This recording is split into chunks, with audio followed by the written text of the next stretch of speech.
Десерты из сушеной хурмы. 2 месяца назад, где-то около того, я повесила подсушиваться хурму. Это было где-то в середине ноября, наверное, так. Линк на это видео о том, как правильно сушить хурму, будет в конце этого видео с рецептом. Итак, вот что я собрала, свой урожай. Кстати, по-корейски сушить или ближе по значению вялить будет звучать как малинда.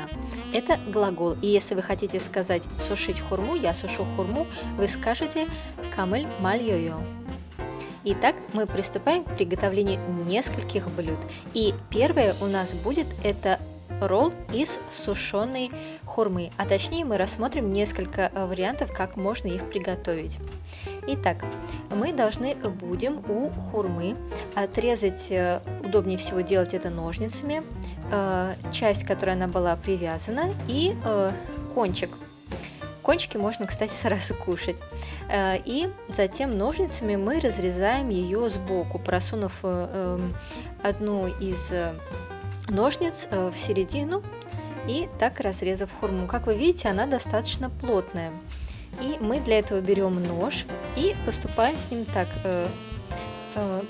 как бы ножом немножечко ее надрезаем по всей поверхности. Затем мы берем грецкие орехи, также нам потребуется сироп, мед или какое-то густое варенье, или можно даже растопить шоколад, но в традиционном варианте, конечно, лучше использовать мед. И намазав один из орешков и найдя ему по размеру подходящий, мы сверху на него второй прилепляем. Мы это делаем для того, чтобы они в процессе резки, надрезания, когда мы будем разрезать напополам, не развалились. Закладываем эти орешки в подготовленную хурму и просто сворачиваем из нее ролл. Сколько орешков помещается, зависит от размера самой хурмы. Как правило, по 2 целых ореха, то есть по 4 половинки. И разрезаем ножом. Делаем это не спеша. Лучше здесь не торопиться и сильно не нажимать. И посмотри, какая у нас красота получается. Видите, что орешки очень плотно прижаты к самой хурме. Так что ничего не развалится, не бойтесь. Главное, чтобы вы аккуратно и плотно свернули ролл. И давайте посмотрим еще раз, как это делается. Значит, мы отрезаем от хурмы ту ее часть, от сушеной хурмы, которую она подвешивала, затем кончик можно сразу съесть, он не понадобится, и разворачиваем хурму, смотрим, если там семечки, кстати, они могут там быть, поэтому если они есть, то мы их вынимаем. Чтобы размягчить хурму, потому что она может быть разной степени жесткости, мы делаем надрезы ножом. Не разрезаем, а надрезаем. Затем крем, сыр или плавленый сыр. То есть сейчас мы смотрим современный апгрейд данного рецепта с роллом. Первый был традиционный классический корейский вариант. Сейчас же мы используем плавленый сыр или крем-сыр, у кого что есть. Распределяем его по поверхности и повторяем всю ту же самую процедуру, как и прежде. Берем орешки, только уже не промазываем их внутри. Здесь нам уже крепость обеспечит плавленый сыр, к которому все прилипнет с каждой из сторон. И опять разрезаем ролл на кружочки. Или можно назвать это рулет. Кстати, рулет или ролл, в принципе, практически одно и то же. И, как вы видите, все очень плотно друг к другу прилипло. За счет плавленного сыра или крем-сыра, то есть можно не волноваться, этот будет даже крепче, чем предыдущий. Теперь рассмотрим еще один вариант. Допустим, вы хотите ускорить процесс и свернуть сразу один большой ролл. Или, допустим, ваша хурма была маленького размера, поэтому в нее больше одного орешка, допустим, не поместится. Тогда что мы делаем? Все то же самое, что мы делали прежде, если надрезаем, в смысле, так же. Как вы видите, вот это поплотнее, а вот это помягче. И знаете почему? Потому что каждый день, когда я выходила сушить белье, я мяла ее пальчиками. То есть, когда я вешала белье на улице, я свою хурму вот так вот мяла. И та хурму, которую я мяла, вот она оказалась мягче. Теперь нам потребуется бамбуковый коврик для роллов. На этот бамбуковый коврик мы должны будем поместить пищевую пленку. Мы отрезаем кусок размера такого же, как, собственно говоря, наш коврик. И вот видите, смотрите, как мы закладываем. Вот та, которая помягче, я ее положу под низ, потому что она будет лучше сворачиваться и будет за собой влечь и другую. Можно так положить не 2 кусочка, а 3, 4 и 5, в общем, во всю длину коврика. И заложив орешки, точно так же, как мы делали прежде, промазав их и соединив, мы начинаем сворачивать. Тут я ничего не ускоряю, показываю именно так, как оно происходит, но сразу скажу, что я немного замедлялась в процессе, так, чтобы вам было видно каждую из ступеней. На самом деле, конечно, все это происходит немножко быстрее. То есть мы его завернули, затем приподняли, проделали это пленочкой и затем еще раз подкрутили все уже вместе с бамбуковым ковриком. Он, видите, у нас закрученный в пленочку получился. Мы должны будем как конфетку по краям закрутить краешки и убрать его в холодильник где-то приблизительно на 20 минут, чтобы та часть, которая примыкала, хорошо слиплась и вообще форма схватилась. Теперь рассмотрим второй традиционный вариант десерта, который называется цветки из хурмы с кедровыми орешками.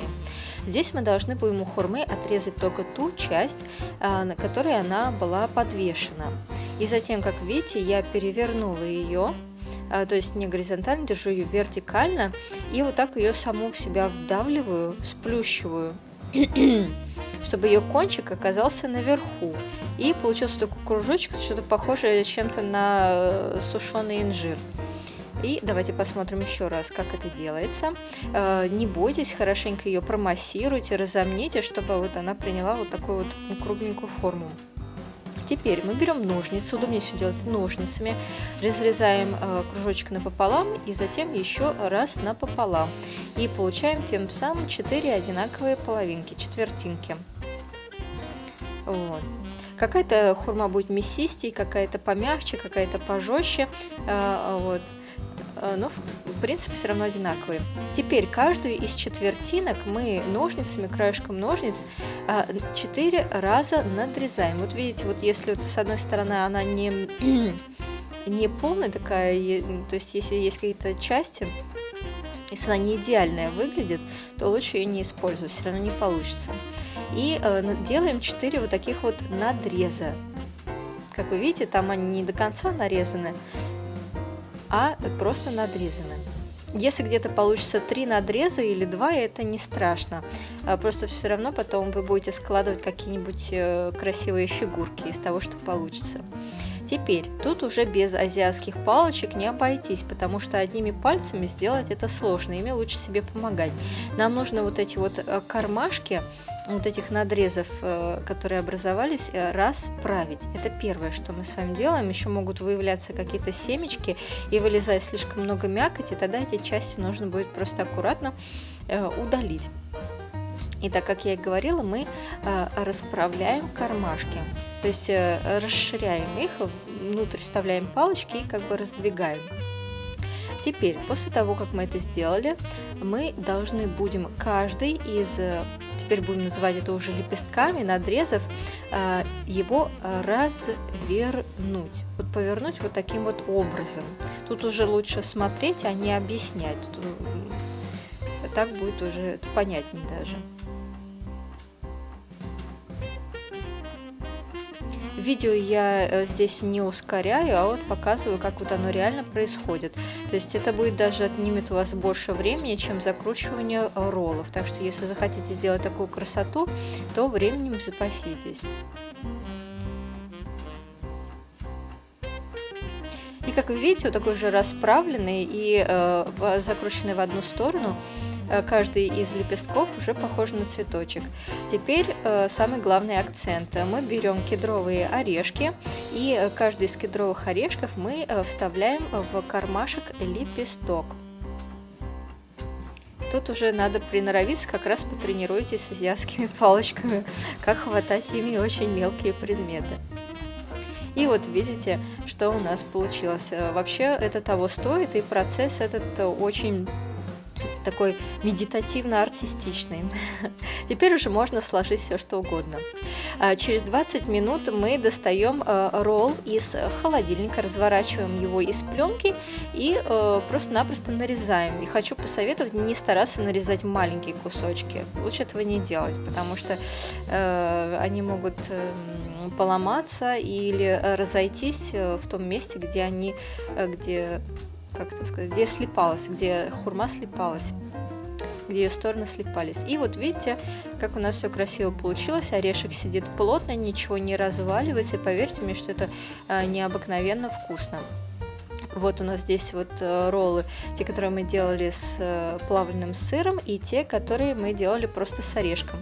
Вот теперь посмотрим, какие современные рецепты можно еще сделать. Например, возьмем греческий йогурт или любой обычный йогурт, подходящий по вкусу. Я, например, персиковый использую. И те орешки, которые без крем-сыра в начинке, мы их вот в прозрачный стаканчик вот так вот на дно закладываем. И затем сверху заправляем йогуртом. Это вот прям идеальный вариант для завтрака, очень вкусный. И оставшиеся орешки, все какие вот у меня есть, я использовала грецкий и кедровый, я закладываю в стаканчик, делая такой красивый топпинг. Просто горсточку беру и сверху засыпаю. И вот как вы видите, это за счет того, что стаканчик прозрачный, это выглядит очень и очень даже эффектно. И на вкус это тоже очень вкусное, не тяжелое, вкусное блюдо получается. Идеально для завтрака. Затем, какой еще апгрейд можно сделать? Можно взять любой шоколад, растопить его на водяной бане или любым другим способом. И взяв тот ролл, опять же, который без крем-сыра, можно его одним краюшком или одной стороной, или вообще целиком окунуть вот в этот самый растопленный шоколад. И затем либо оставить его натурально остывать на столе, либо в холодильнике. И вот они, все наши чудесные десерты, которые мы получили. Мне, кстати, вот если честно, больше всего понравился ролл с крем-сыром и йогурт. Вот то, что вот это блюдо, которое идет с йогуртом. Они первое гораздо более сытное, второе гораздо более легкое, но оба они подойдут на завтрак или на любой перекус. Кстати, все вот это два современные блюда, а традиционные варианты, которые мы с вами рассматривали, они готовятся на праздник Нового года в Корее. И этот праздник будет 25 января. Называется он Корейский Новый год Солаль. Так что я поздравляю с наступающим азиатским Новым годом. Подписывайтесь, лайкайте. И сейчас у вас есть возможность еще раз ознакомиться с ингредиентами.